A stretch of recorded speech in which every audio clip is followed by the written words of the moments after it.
Subscribe कीजिए आपके अपने इस YouTube चैनल को और दबा दीजिए बेल आइकन को लेटेस्ट एजुकेशन वीडियोस के लिए।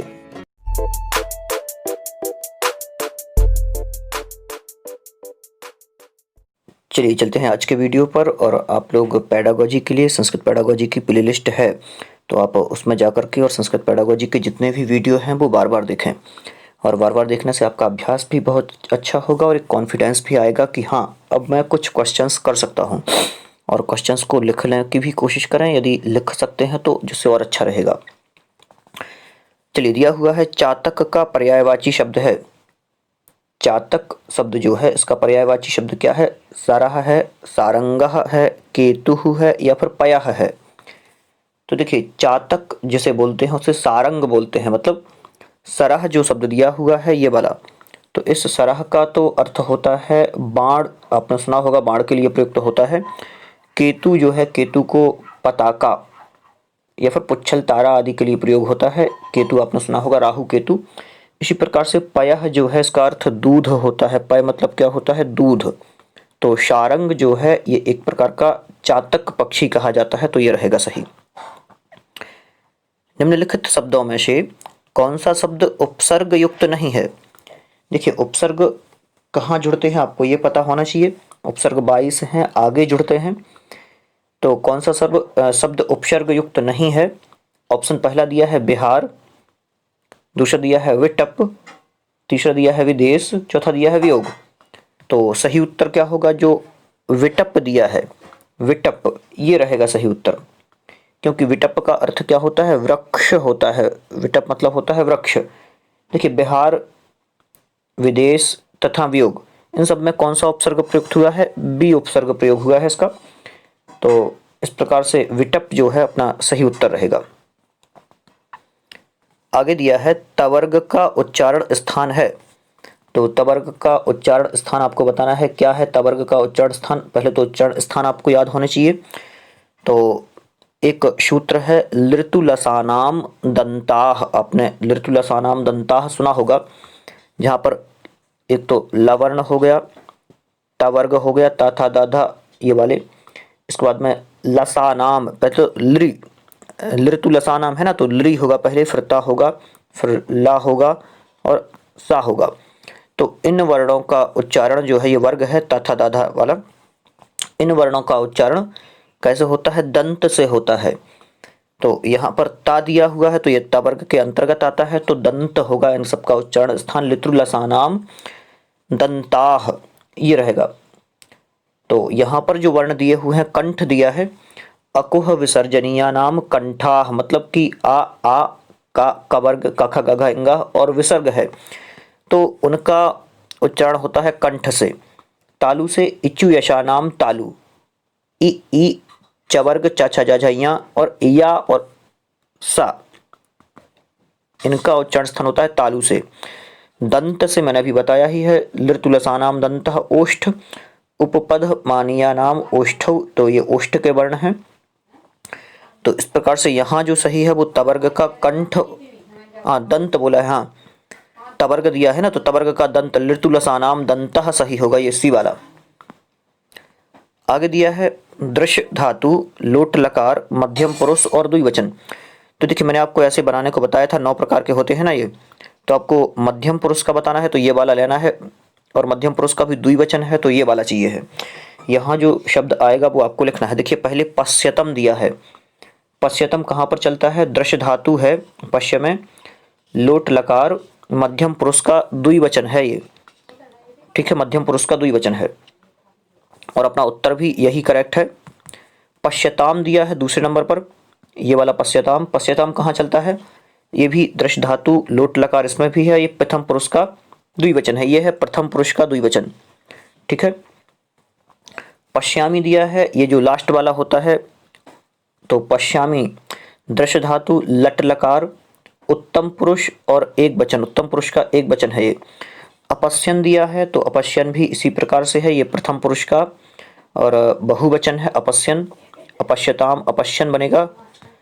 तो इस प्रकार से यहाँ जो सही उत्तर है वो पहला वाला हो जाएगा, अपश्यत, अपश्यतम, अपश्यतम रहेगा, द्विवचन है ना।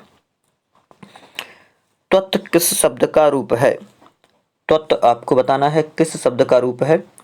त्वम युवाम यूयम, त्वाम युवाम युष्मान, त्वया युवाभ्याम युष्माभिः, तुभ्यम युवाभ्याम युष्म, ध्यान से, तुभ्यम युवाभ्याम युष्मत्, त्वत् युवाभ्याम, ध्यान से, थोड़ा सा मिस्टेक बोल दिया मैंने यहाँ चतुर्थी में, तुभ्यम युवाभ्याम युष्मभ्यम ऐसा बोल सकते हैं अपन, कोई दिक्कत नहीं है। पंचमी में है त्वत् युवाभ्याम युष्मत्, पंचमी में चलेगा। तो त्वत् अपन को बताना था कहाँ पर है, पंचमी विभक्ति में चलता है त्वत्, और यही अपना सही है। युष्मद जो शब्द है, युष्मद शब्द के अंतर्गत आता है ये त्वत्, ये वाला त्वत् शब्द युष्मद के रूप हैं। एक बार और मैं आपको बता देता हूँ, त्वम युवाम यूयम, त्वाम युवाम युष्मान, त्वया युवाभ्याम युष्माभिः, तुभ्यम युवाभ्याम युष्मभ्यम, त्वत् युवाभ्याम युष्मत्, तौ युवयोः युष्माकं, त्वयि युवयोः युष्मासु। और युष्मासु में भी कौन सा सु है, ये वाला क्यों है, क्योंकि इसके आगे आकार है माँ में, युष्मासु में माँ में आ है ना, इसलिए यहाँ पर ये वाला सा आया। तो ये भी आपको याद रखना है। आगे, संस्कृत व्याकरण के अनुसार स्वरों की संख्या कितनी है। स्वरों के बारे में बार बार थोड़ी सी प्रॉब्लम होती है कि कितने स्वर हैं, तो आपको हमेशा ह्रस्व स्वर जहाँ पर दिखें वहाँ 5 तो आपको टिक करना ही है। इसके अलावा स्वरों की संख्या फिर आपको ऑप्शन के हिसाब से देखनी है कि ऑप्शन कितने दिए हुए हैं और क्या क्या ऑप्शन में है, तो फिर आपको उसी प्रकार से देना है। सामान्य रूप से आप स्वरों की संख्या 9 भी लगा सकते हैं, कोई दिक्कत नहीं है 9 में। तो यहाँ जो आपको लगाना है, यहाँ 9 ही लगाना है। यदि ऑप्शन में 9 है और ह्रस्व शब्द नहीं है तो आपको फिर 9 लगाना है, ये ठीक है। संस्कृत व्याकरण में स्वर या फिर अच कहें तो एक प्रत्याहार है और इस प्रत्याहार के अंतर्गत 9 वर्ण आते हैं, तो ये उत्तर आपका सही होगा। आगे दिया है, लघु सिद्धांत कौमुदी की रचना किसने की। बिल्कुल आसान प्रश्न है। लघु सिद्धांत कौमुदी संस्कृत व्याकरण के क्षेत्र में पाणिनि ने अष्टाध्यायी, महर्षि पतंजलि ने महाभाष्य और आचार्य वरदराज ने लघु सिद्धांत कौमुदी की रचना की थी। और इसी प्रकार से कालिदास जी तो संस्कृत साहित्य के प्रसिद्ध हैं ही, जो यहाँ पर ऑप्शन में दिया हुआ है। तो अपना यहाँ सही क्या रहेगा, जो वरदराज आचार्य जी हैं ये रहेगा सही। देखिए, ओकार, इस वर्ण का उच्चारण स्थान आपको बताना है। ओ का उच्चारण स्थान आपको बताना है, जो यहाँ दिया हुआ है। तालु होगा, कंठ होगा, कंठोष्ठ होगा या फिर कंठ तालु होगा, तो कौन सा उच्चारण स्थान होगा ये आपको बताना है। ओ दौतो कंठ, ध्यान से, ओ दौतो कंठोष्ठम होता है, मतलब ओ और औ का जो उच्चारण स्थान है वो कंठोष्ठ है। क्या है, कंठोष्ठ। तो ओ दौतो कंठोष्ठम, जो यहाँ सी विकल्प है उच्चारण स्थान से संबंधित प्रश्न है, ये रहेगा सही। चलते हैं अगले प्रश्न पर। संस्कृत व्याकरण में व्यंजन वर्णों को किस प्रत्याहार द्वारा दर्शाया जाता है। तो व्यंजन वर्णों को किस प्रत्याहार द्वारा दर्शाया जाता है ये आपको बताना है। सबसे पहले दिया है अच, तो अच प्रत्याहार के अंतर्गत तो स्वर आते हैं। दूसरा दिया है हल, हल प्रत्याहार के अंतर्गत व्यंजन आते हैं। और अल, अल प्रत्याहार के अंतर्गत जो स्वर और व्यंजन हैं वो सारे के सारे आ जाते हैं। तो यहाँ जो हल प्रत्याहार है, हल प्रत्याहार के अंतर्गत सारे वर्ण आते हैं, तो यही रहेगा बी वाला सही। आगे बहुत बढ़िया शब्द दिया है, सच्चरितम शब्द दिया हुआ है, सच्चरितम। इस पद का संधि विच्छेद क्या होगा। सच्चरितम पद का संधि विच्छेद बताना है। सच प्लस चरितम, पहला दिया है सत प्लस चरितम, दूसरा दिया है सच प्लस ऋतम, तीसरा दिया है, और सत प्लस चरितम चौथा दिया है। तो देखिए, सच्चरितम का आपको यहाँ पर बताना है। थोड़ा सा ध्यान देने वाली बात है कि व्यंजन संधि का उदाहरण है ये, और कैसे बना है ये भी थोड़ा सा, क्योंकि कई लोग इसमें मिस्टेक कर देते हैं। देखिए, सबसे पहले तो क्या होगा, इसका विच्छेद सही क्या रहेगा, सत प्लस चरितम होगा। यहाँ पर हुआ क्या है, सत के जो तवर्ग है, तो तवर्ग सत में मतलब ये वाला ता, सत प्लस चरितम, तो ता का क्या हुआ है, चा हुआ है, सच हुआ है ना ये वाला। तो ये कैसे हुआ, तो स्तोश्चु नाश्चु जो सूत्र है, तो इससे ता के स्थान पर चा होकर सच्चरितम बनता है। बिल्कुल आसान है, बी ऑप्शन यहाँ पर आपका सही है। थोड़ा सा देखने में भले लगता है कि हार्ड है, लेकिन बिल्कुल से इजी क्वेश्चन है, आप लोग एक बार पढ़ेंगे तो बन जाएगा। और देखिए, सिलेक्शन उनके ही होते हैं जिनकी तैयारी बहुत लंबी होती है, और फिर यहाँ कभी कभी भाग्य भी काम करता है। यदि कोई अच्छे से तैयारी लास्ट के 2 महीने में कर लेता है तो उसके भी चांसेस बढ़ जाते हैं। और आप लोग भी अभी वैसा कोई टाइम निकला नहीं है, परीक्षा की डेट है लगभग फाइनल ही है, लेकिन थोड़ा सा मैंने देखा कि एक और डेट शायद रख दी है उस टाइम पर, तो थोड़ा सा डाउट लगा। लेकिन फिर भी आप लोग तैयारी करें, क्योंकि परीक्षा तो होनी ही है, जब भी हो होगी ही परीक्षा। 1 महीने बाद हो, 1.5 महीने बाद हो, 2 महीने बाद हो, क्योंकि अब कोई बहाना नहीं है और परीक्षाएं कंटिन्यू चल रही हैं। अभी आपको पता ही है जेल प्रहरी की कंटिन्यू परीक्षा चल रही है, तो आपकी भी परीक्षा होने की संभावना बहुत ज़्यादा है। स्पर्श व्यंजन नहीं है, यहाँ पर स्पर्श व्यंजन बताना है, स्पर्श व्यंजन नहीं है। कौन नहीं है? तो आपने एक सूत्र पढ़ा होगा, कादयो मावसानाः स्पर्शाः। कादयो मावसानाः स्पर्शाः मतलब का से लेकर माँ तक के वर्ण जो हैं वो स्पर्श वर्ण कहे जाते हैं। तो जो यहाँ पर वर्ण दिए हैं विकल्प में का, पा, टा, ये स्पर्श हैं। और जो या दिया है ये यणो अंतस्थाः में अंतस्थ वर्ण है ये। तो ये 3 तो क्या हैं? ये वाला एक का, ये पा और ये टा, ये स्पर्श वर्ण है। लेकिन जो ये या है ये अंतस्थ है, ये अंतस्थ वर्ण के अंतर्गत आता है। तो यही रहेगा अपना सही उत्तर। आगे चलते हैं। ऊष्म वर्ण नहीं है, बताना है आपको ऊष्म वर्ण नहीं है। कौन सा नहीं है ऊष्म वर्ण? स या सा या फिर हा। तो ऊष्म वर्ण एक तो आपने पढ़ा होगा सल ऊष्माणाम, मतलब तीनों प्रकार के सकार, ये वाला और ये तीनों प्रकार के सकार और हा, तो ये ऊष्म वर्ण कहे जाते हैं। और यणोअंतस्थाः जो या, वा, रा और ला है ये अंतस्थ वर्ण कहे जाते हैं। तो ऊष्म वर्ण नहीं है। कौन सा नहीं है? तो यहाँ आपको बताना है ऊष्म वर्ण। ध्यान से प्रश्न देखने पहले, ऊष्म वर्ण नहीं है। कौन सा नहीं है ऊष्म वर्ण? तो या नहीं है ऊष्म वर्ण। ठीक है, बिल्कुल से आसान था। ये या ऊष्म नहीं है, ये सारे के सारे ऊष्म वर्ण के अंतर्गत आते हैं। दारा शब्द का लिंग है, मतलब दारा शब्द किस लिंग का है? स्त्रीलिंग, पुल्लिंग या नपुंसक लिंग? तो बताना है आपको। बिल्कुल से आसान है प्रश्न। दारा शब्द जो है वो स्त्रीलिंग का है, पुल्लिंग का है या नपुंसक लिंग का है? या फिर अंतिम जो लास्ट दिया हुआ है इनमें से कोई नहीं, मतलब कि किसी भी प्रकार का कोई लिंग नहीं है। तो दारा शब्द जो है ये पुल्लिंग का है, मतलब दारा शब्द स्त्री के लिए प्रयुक्त होने वाला पुल्लिंग का शब्द है। तात्पर्य ये है कि स्त्री बोधक है, जबकि शब्द पुल्लिंग का है दारा। तो ये जो दिया हुआ है बी नंबर वाला ये रहेगा सही। एक और प्रश्न है, रात्रि का विपरीतार्थक शब्द चुनिए। रात्रि का आपको विलोम शब्द बताना है।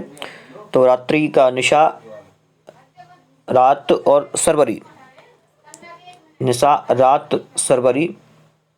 और ये कहें कि रात्रि के लिए प्रयुक्त होने वाले शब्द हैं, अर्थात रात्रि के ही पर्यायवाची। जबकि जो अहन है ये निशा का विपरीतार्थक है। क्या कहा? जो अहन है ये जो निशा शब्द होता है इसका विपरीतार्थक है, रात्रि का विपरीतार्थक। और जो निशा हुआ, रात हुआ, शर्वरी हुआ, ये सारे के सारे तो पर्यायवाची आते हैं। ये केवल एक अहन जो है ये अलग है इससे। तो चलिए चलते हैं अगले प्रश्न पर। स्वधा के योग में किस विभक्ति का प्रयोग किया जाता है? तो स्वधा शब्द आपको पता ही है कहाँ पर आता है। चतुर्थी विभक्ति का एक सूत्र है, नमः स्वस्ति स्वाहा स्वधा लंबषड योगाच्च। एक सूत्र आपने पढ़ा होगा, नमः स्वस्ति स्वधा अलम। अलम मतलब समर्थ, पर्याप्त या फिर बराबर भी ले सकते हैं। और वषट मतलब आहुति देने के योग में चतुर्थी विभक्ति का प्रयोग होता है। जैसे गणेशाय नमः, अग्नये, स्वधा, इस प्रकार के शब्द प्रयुक्त होते हैं। तो ये जो चतुर्थी दिया हुआ है ये रहेगा सही उत्तर। चतुर्थी विभक्ति होती है इसके योग में। आगे दिया है शुद्ध वाक्य चुनिए। यहाँ पर आपको शुद्ध वाक्य का चयन करना है। सह पठति, पठतः दिया है, सह पठतः। तो जब सह दिया है तो सह के योग में पठतः थोड़ी आएगा। क्या आना चाहिए था? पठति आना चाहिए था। तो ये अशुद्ध वाक्य है। आगे दिया हुआ है तौ किम कुर्वन्ति, तो तौ किम कुर्वन्ति थोड़ी आता, कुरुतः आता। यहाँ पर कुरुतः क्योंकि द्विवचन है तो द्विवचन का शब्द प्रयुक्त होता, तो ये भी गलत है। बालिका कुत्र गच्छसि, तो बालिका गच्छसि थोड़ी आना था, गच्छति आना था, गच्छति। बालिका कुत्र गच्छति, तो ये भी गलत है। ये सही है, ताह विद्यालयम गच्छन्ति। तो ये यहाँ भी बहुवचन है और यहाँ भी बहुवचन है, बिल्कुल ठीक रहेगा, ये होगा जो चौथा दिया है यही रहेगा सही। पितरौ पद का कौन सा समास है? पितरौ में समास बताना है, कौन सा समास है पितरौ पद में।